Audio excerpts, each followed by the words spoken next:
Hello, hello. Hello, good afternoon. Hello. Hi, Kathy. Oh, let's see who is here. Holly, hello, Hi, hello. Sally. How are you guys? We're just going to take a minute for you guys to join us today. I just want to, this was in the comments when we started, and food preparation and all that.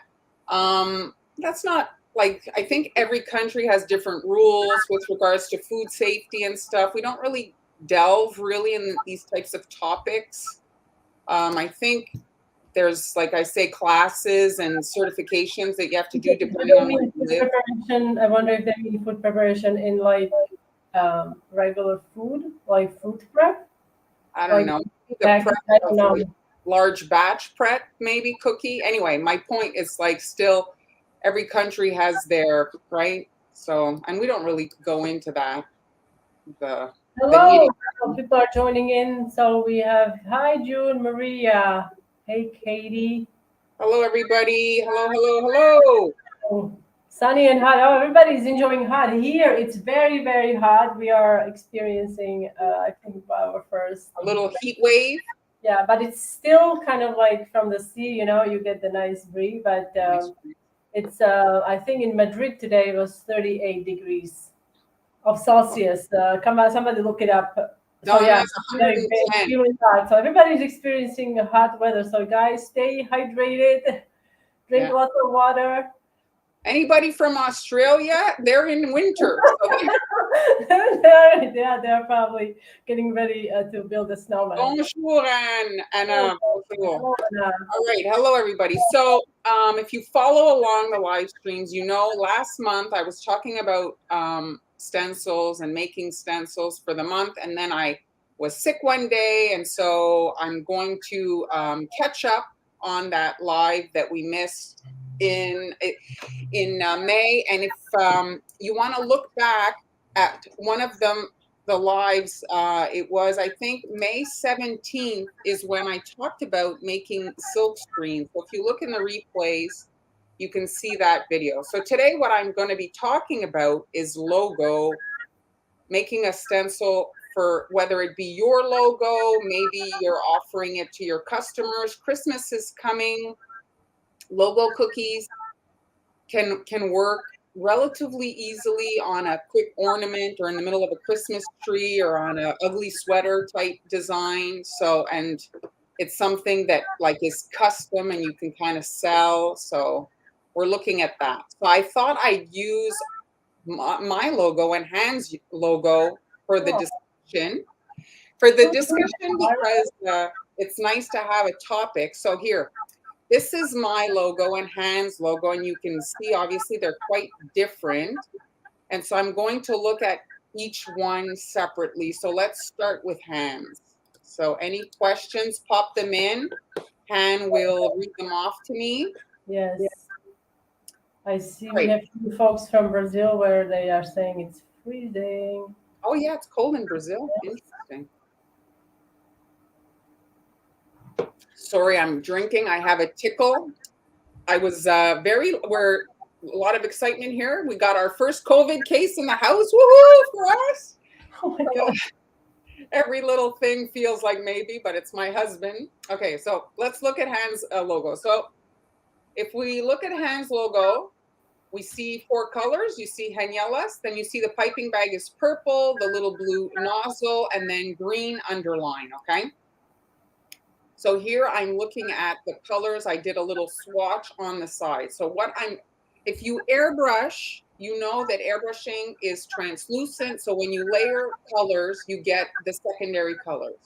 So the piping bag, because it's included with the Haniela's, when we layer on top with the blue, that part will become purple, if that makes sense. You can see the little circles there. You see I overlapped them, and you can see in the middle that is purple. So because that piping bag with the Haniela's part doesn't include the nozzle, that will be purple when I come in and do that blue airbrush section. Does that make sense? Are you Yes, getting that? yes, Yes? yes, it does make sense to me. Anyone Okay. who wants to use that font that my logo is made out of, it's not a font, it's my handwriting. Because I get asked that what's the font? So Oh, it doesn't exist. it doesn't exist. It was designed by a friend, wasn't it? Yes, yes. Okay, so that's the first thing. So you want to kind of look at your logo and say, okay, well, how many colors? And maybe you want to simplify, but if you want to keep it true, that's what we're talking about today, keeping it true to what it is. We'd have essentially 3 colors, but on the finished product, we'd have 4 colors. The other thing you want to look at is the size. There's a limit to how small you can go. Sometimes you want to have just like whatever the logo be, a cookie, 3 inches. So maybe you want the logo to be 2.5 to 2 inches. Well, there's a limit to how small you can go because every time you shrink the logo down, you're losing detail and the width of the lines becomes smaller and smaller and smaller. And so if you've got a tiny logo, let's say an inch wide, well, there's no way you can either pipe or even stencil. The stencil can't be made. There's a limit to how small you can go, right? Oh, is anybody getting feedback? June is hearing feedback. I seem to, do I sound fine to you? Yes, you sound fine to me. Yes. Thanks for. Okay, so moving right along. So that's sizing. You want to take that into consideration. Okay. The other thing is if, let's say now, we talked about using silkscreen stencils, that you wouldn't have bridges, and bridges are the little pieces to hold your stencil together. So here I created bridges in Han's logo so that if she was to make it in plastic and hand cut it, let's say, well, those little white areas, you see them, I circle those in red. That's these white little bridges I created so that the stencil would actually hold together. And this one here has even more bridges. You can see I added even more. You wanted secondary bridges for the sections, and those are in blue. So you can decide how many you actually want in the logo. Let's see, a few more folks are having some audio issues, but sorry, folks, it's out of our hands. Sometimes these things are unpredictable. And So what's weird is today we don't have 2 cameras. I'm not running 2 cameras. If I had 2 cameras, I'd understand because sometimes that one. yeah. Sorry, guys. What is Denise asking here? I do sometimes. I do. I use here in Canada, they sell a brand called Baysell that works very nicely. And I actually use a vegan made out of cornstarch egg. And if you look that up, I think it's like a tablespoon of cornstarch to 3 tablespoons of water or something like that. You'll find easily, look up vegan cornstarch egg and you'll find the ratio. And that's what I use when I do the vegan kind of version. Okay. And then I'll add more flavoring because the butter is not as like flavorful, right? You don't have like the nice taste. Okay, so that was basically Han's logo to create the stencils. And then if you want here, I'm just going to show you guys quickly I'm going to share screen here.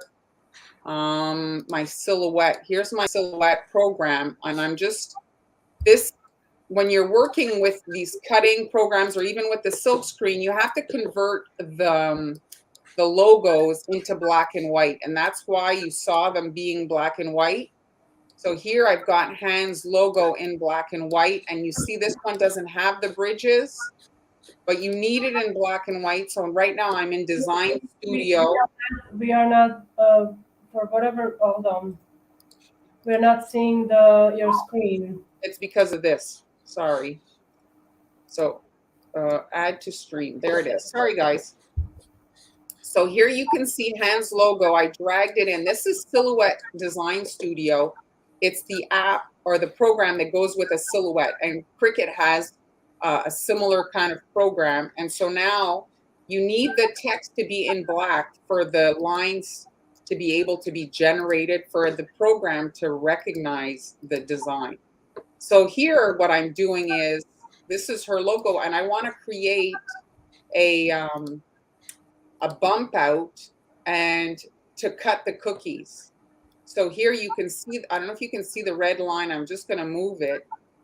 And you can see there, you see, you can make a little bit of a bigger kind of size and have really like the cookie. I'm going to make it brown so you guys can see what I'm talking about. And there you'll end up with like a bigger kind of shape to create like the really like logo cookie. And if you want, you can obviously cut out the holes in the center. We don't want the holes. And you can simplify like these little kind of nooks and make it a little bit less, have a little bit less of like the tight detail. You see what I'm doing? I'm just kind of like making it a little bit less pointed, you know, like I'm not wrapping right around every little detail, but you're still getting a very custom shape. And then you can just cut this out of cardstock. Obviously, in the size you decide to make your stencil, and you'll be able to hand cut your cookies and have these very custom stencils. We do have a question from Sally. Kathy, I will get to your question right after Sally. So you use the single command in the software to create you have a different program, Sally. You're using a Cricut. This is a silhouette. And yes, it's the offset, I think it's called.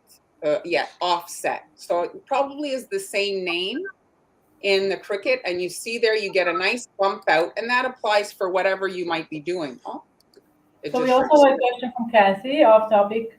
How much added time to dry flooded cookies if you've added corn syrup to your royal icing? I don't think you have to add much any time. Actually, I haven't experienced any issues when I use corn syrup in my icing, unless you use excessive amount, and then it probably won't even dry.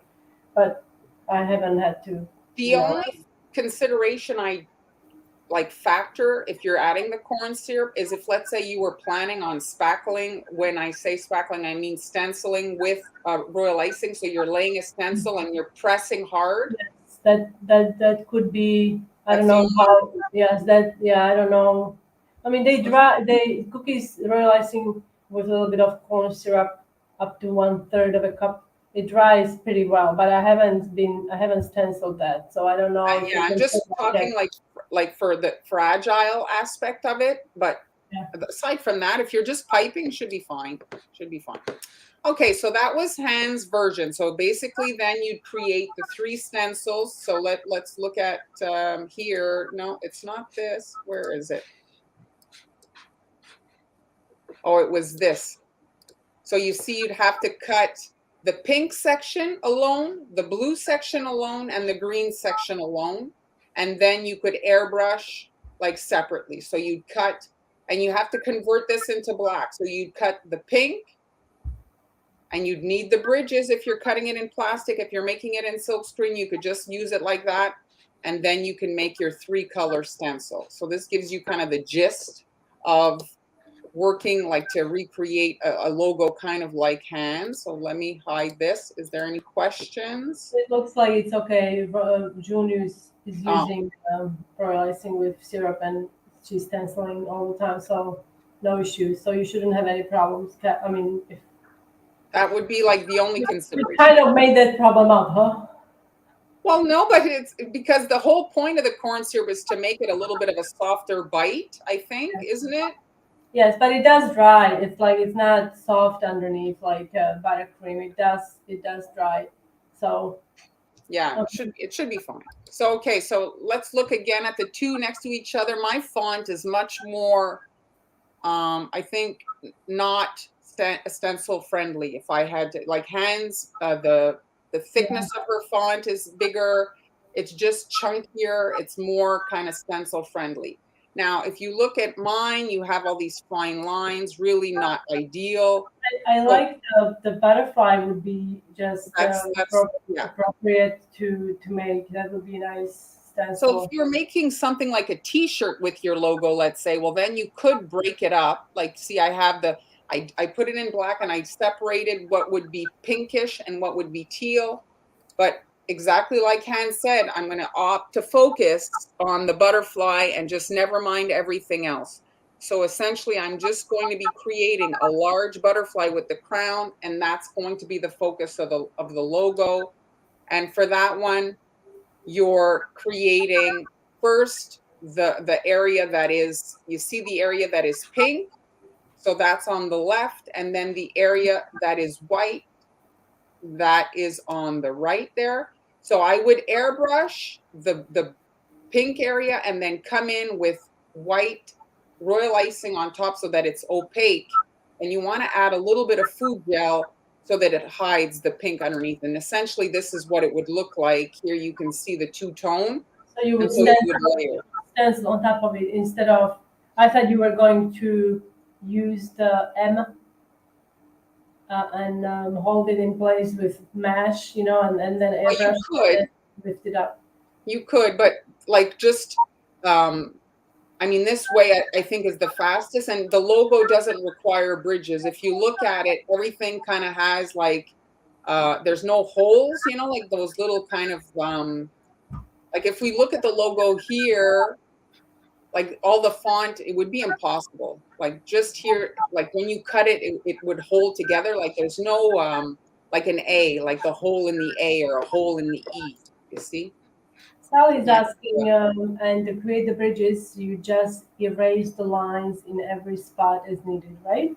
Yeah, that's it. So you're creating parts to kind of like cement the whole thing into one piece, right? You need to have Oh, these bridges. have you actually uh, made these stencils? I made mine in Okay, can we, silkscreen. can we see it or I no? it's the prototype. Sorry, I'm putting you on a spot there. I have it here. You can see I made it very big. I was But this going to is try to great. do it on an apron. It's nice. Yeah, I think it would be on an apron or on a tote or something. Yeah, I think it would be So really this nice. is like very big because I wanted to prototype it And, first. you could get a like a fabric spray paint if there are any, and you could. Oh, look at this, nice. You And this know. is silk screened, I and like so I had put it Mhm. on an ornament, like I say, like for Christmas. And what you could do is you make some prototypes and you write, like, see, it says your logo here to market it to your future customers so that, you know, they can kind of say, oh, I'd like some custom cookies for Christmas. And they want to maybe offer some branded cookies, like a company, like for example, real estate agents give like housewarming, you know, when they sell a house or this type of stuff, Yes. you know. I So, think does the amount of meringue powder causes more or less shine in a real icing? Now, meringue powder, egg whites is what's causing the shine. hmm Egg white. You know when egg white, have you ever had an egg white, let's say, you know, you cracked an egg and some of the egg white was left on the counter and then you came back 2 days later and there was this very shiny area. So that's the egg white, that's the protein that makes it shiny in combination with how fast it dries. If your cookies are drying for 2 days, you know, I mean, royal icing, then it's going to be, you know, difficult to get that shine. But it's also, you have to be careful though, because if you add too much meringue powder, then the, you know, royal icing behaves differently, and if it's not too much, it behaves differently. So you have to find the ratio that works, I guess, for your particular climate. You know. I think the brands sometimes do have it, like, you know what I mean, like they Yeah. vary. Amber, when she does her recipe, if you want to check out her recipe, she puts more, and she says that makes the icing not dry as quickly, which gives her more. I unfortunately haven't had that experience. More I add, faster it sets. Maybe Yeah. it's Amber said that she sees the difference when icing is rested, and then she does the flooding. Then it takes Ah, longer for it to. I almost think like it's as it rests, maybe it's weakening. I don't know. I don't know all the. Yeah, I'm not sure. I haven't done testing in that. If it's rested and it's not behaving as you know, crusting as fast. But yes, it is the amount. Not the meringue powder is it's made out of dry egg whites. There are some other additives, so it's not just meringue powder. It's the egg whites itself in it that are making it shiny. So I do have a favorite, but sadly my brand is local and they don't ship. It's a local manufactured product here and sold to restaurants. So, but Han uses something that you guys can easily access. I have been using Wilton for many years, many years, and then recently with the decorating kits that we ship from Global Valley, we send out. I think it's a CK or no Celebakes, which I have at or and CK also. So I tried both, and they both work fine. I don't really have any issues in regards different using different royal icing or mixes, meringue powder mixes. Sorry. Um, Maria, I mean, I don't know. I haven't really like studied the ingredients of each brand, right? Han, you too? I mean, yeah, the thing is on the label, it's not really specified what's the ratio of egg whites to other right. ingredients, so it's very difficult. Obviously, for the reason it's a recipe, it's a formula. So if they give out the formula, they won't have to, they could just mix Yeah. it yourself because it's just dry egg whites, and the additives that you can look on the label. There is usually cream of tartar. There is maybe sometimes anti-caking agents like cornstarch maybe in there, to keep everything in Some of powder. them I think even add a bit of flavoring because I find some Yes. smell Like differently. sometimes, yes, the flavoring. So a lot of people swear by certain brands. Genie, I think Genie meringue powder. I don't know if somebody can attest to it here. Um, so yeah, everybody seems to like different things. I guess it also depends on the style of the decorating that you are using or you are comfortable with. Let's say maybe for writing, sometimes different meringue powder is better because it stretches better. It's more flexible. So you just have to do your own testing, and depends on also it can be very costly too. Well, now everything is getting so expensive. I recently actually purchased, I didn't talk about it, but I recently purchased a vegan meringue powder. It was available on Amazon, and I absolutely hated it. It was horrific. It was horrific. It That's was why really you use meringue powder, meringue powder, vegan royal icing recipe on my blog. Yeah, you did It it with aquafaba. Aquafaba. I mean, there is, I believe, there is still like aquafaba in dry form. I guess you can dry it because it's protein. That's why you can use it. It's protein. It's when you first use it, it smells horrible. But with addition of some flavoring and lemon extract, it kind of cuts down on the flavor. But some people are more sensitive and they have a very sensitive, I guess, palate or something, so they can still pick up the taste. So it's really not for everyone, I would say. When you did your aquafaba, did you do the lemon thing? Because lemon is such a strong. There is lemon in it. There is Yeah, so lemon. then I would imagine that it masks it very well. Lemon, almond. No, I get a lot of positive feedback. People Yeah. say they do like it occasionally, but like I said, some people are more sensitive to these because it has a nutty taste, the chickpea brine, and also use the canned chickpea brine because homemade it's very hard to it's not hard to make, but we don't know how long do they cook it for, how concentrated is it, so you can obviously make it, and you can freeze it. That's what's good about it, because you will have a lot left when you drain a can of chickpeas. So you can freeze it in an ice cube tray, and then have it ready, and then defrost it and use it in your royal icing. I did like I bought a vegan royal icing mix, and I did like that as opposed to the meringue powder. I didn't like that, but the royal icing mix it was a virgin ice, I think, the one I tried, and it was very nice if you want to mix. Now, what about some butter flavor? Is it too early? Now, when it comes to royal icing, you really don't want to add anything oily to it, unless it's maybe like a baking emulsion or something like that. That is usually water based.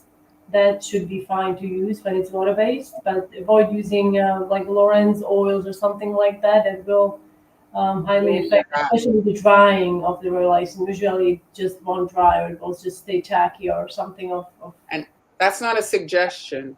That's like It's absolutely. like, it's like no, don't use oil or oil-based products in your royal icing. Because you're gonna, all your work will be for naught. But there are some, like I said, I think there's like a butter flavor that is a baking from Lauren Oils also, but it's a bakery like emulsion or something like that. And those are usually water-based for people who can have alcohol and such.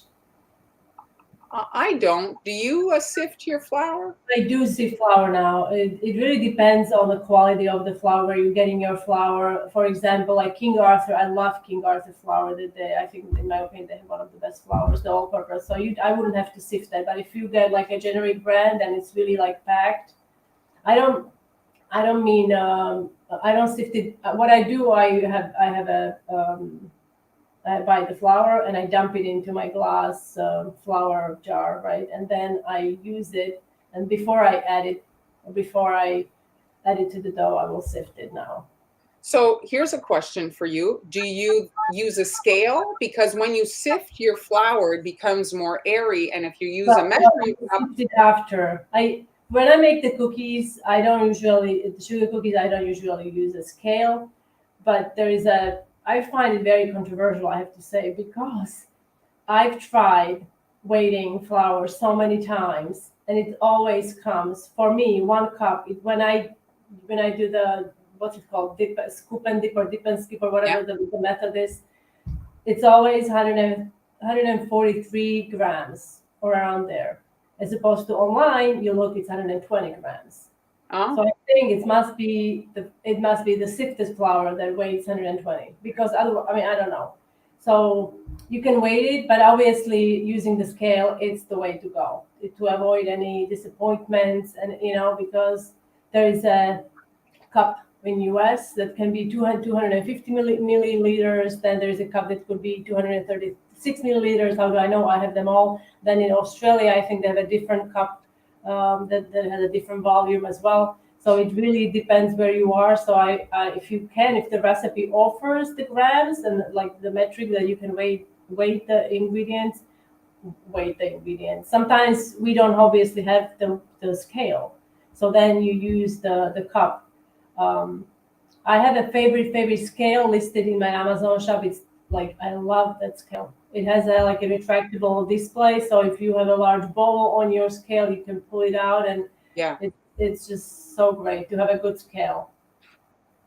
For me, I prefer the meringue powder just because I don't have to like get rid of my yolk. Like I find it, I hate having to then think about what am I going to do with this yolk and putting it down the drain.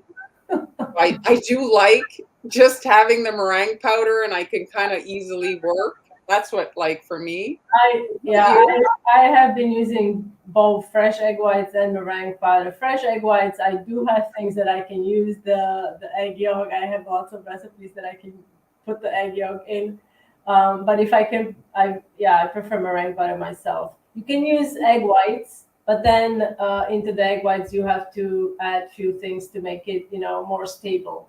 Meringue powder is already, there are additives, like I said, cream of tartar that stabilizes it, and also it makes it whiter. There are maybe some flavorings, anti-caking agents, and things like that. You can look on the label. They usually provide ingredients on the back of the packaging on the label. But you can use, if there is nothing else that you can find, but you can find egg white powder. But make sure it's the dry egg whites, not some kind of a substitute or How do you know? The first ingredient should be dry egg whites. Egg whites. Or something like that. If it's first ingredient powdered sugar, then it's something is not right. So Han learned that moving to Spain, that powdered sugar. I'm a professional sifter now. Yeah, because oh my goodness. But in the States, I never sifted anything. Yeah, and here in Canada, Montreal, I don't ever sift my sugar either. Yes. So I think it's really depending on your products that are available to you guys. Exactly. Try a product, because even certain sugars, even though they have all the powdered sugar has anti-caking, right? Or usually 30%. Oh, sorry, 3%. Sorry, 3%. That's usually cornstarch or some kind of a starch. Even with that, under certain condition, it can become, Yes, of course. that Yes. you could have some lumps in it. So if that's the case, sift your sugar because you will be mad that you didn't.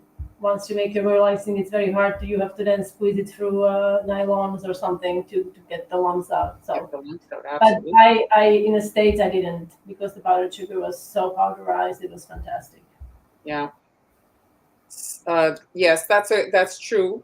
If you're weighing, then you don't have all these measuring cups. That is an added thing. So Jenny, you use the egg whites. It's absolutely an option, but for me, you have to make a lot, or else it can't. I guess you can freeze it, and so that's it. Like I would buy it sometimes, and then I'd end up throwing half of it in the garbage. So with the powder, I have less waste, I find. So. I guess the carton egg whites are also, I think, those are the pasteurized egg whites, so those are Yeah.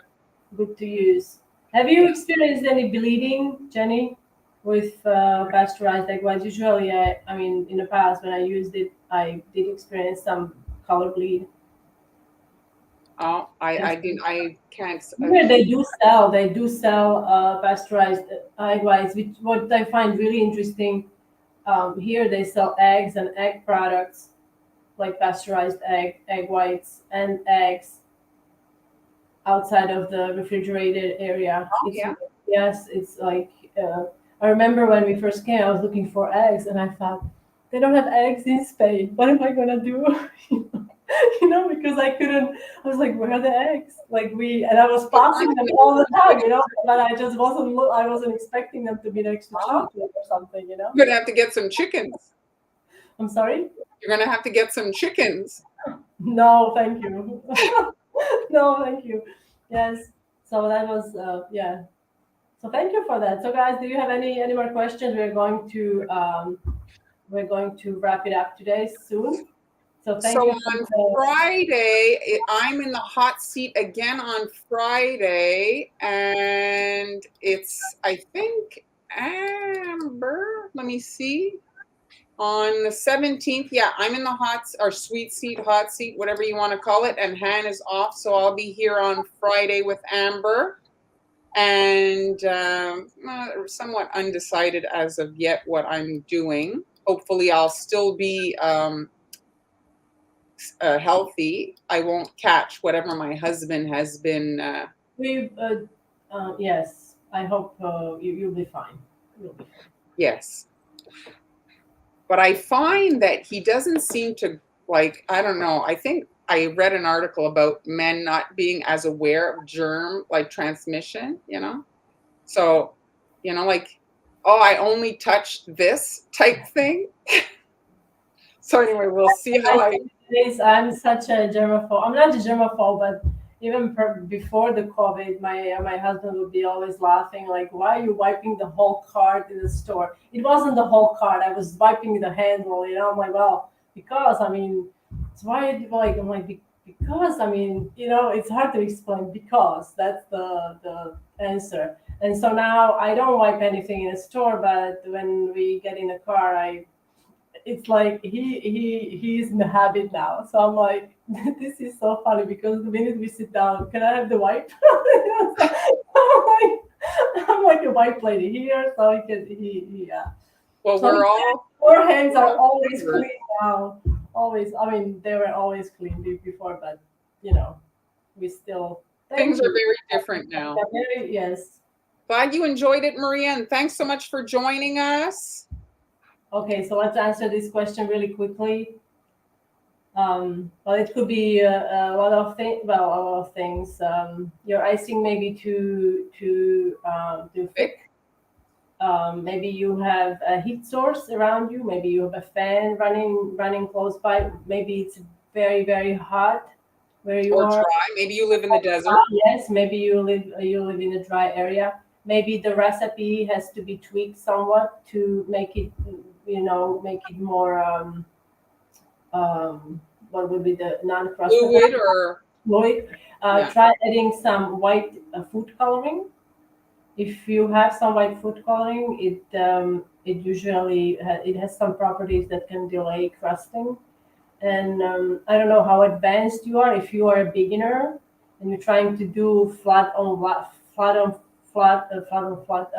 on wet technique, um, and if you're using icing that is too runny and then it's falling off the cookie, try to use an outline consistency first to outline, and then use the flood that you are able to use with it without the crusting and achieve the design.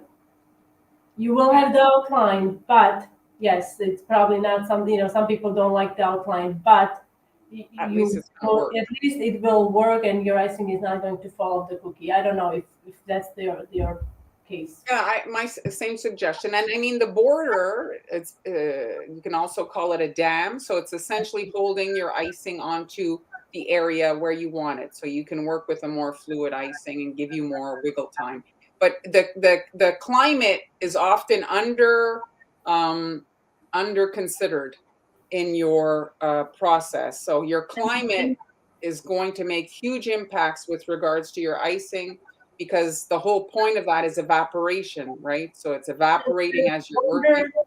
I wonder if altitude also could have something to do with it, Absolutely, yeah. Perhaps, I don't know. I know in baking it does, but perhaps, I don't know. I don't know.